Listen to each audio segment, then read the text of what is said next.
नाच गेली।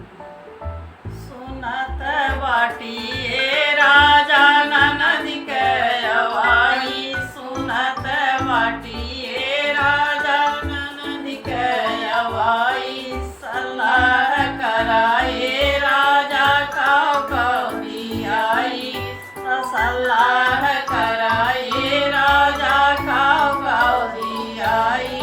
सब गहनों में टिकवा बड़ा है, सब गहनों में टिकवा बड़ा है। सलाह कराए राजा विद्या दियाई, सलाह कराए राजा विद्या दियाई।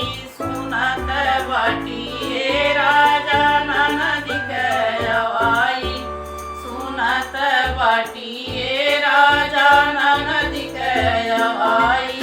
सब गहनों में झुमका बड़ा है, सब गहनों में झुमका बड़ा है। सलाह कराए राजा नथुनी दियाई, सलाह कराए राजा नथुनी दियाई। सुनत बाटिए राजा ननदी के अवाई, सुनत बाटिए राजा ननदी के अवाई। सब गहनों में हरवा बड़ा है, सब गहनों में हरवा बड़ा है। हलुक पाथर एठो मलवा दियाई, हलुक पाथर एठो मलवा दियाई। सुनत बाटिए राजा ननदी के अवाई, सुनत बाटिए राजा ननदी के अवाई।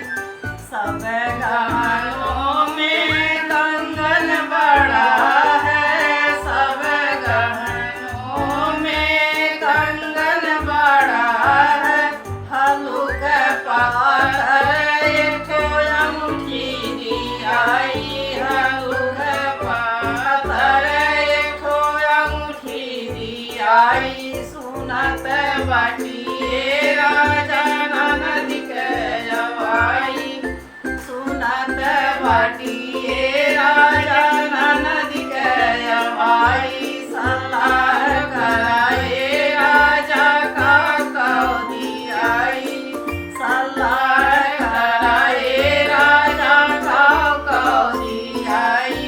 सब गहनों में पायल बड़ा है, सब गहनों में पाजेब बड़ा है। हलुक पाथर एठो पायल दियाई, हलुक पाथर एठो बिछुआ दियाई। सुनत बाटिए राजा ननदी के अवाई, सुनत बाटिए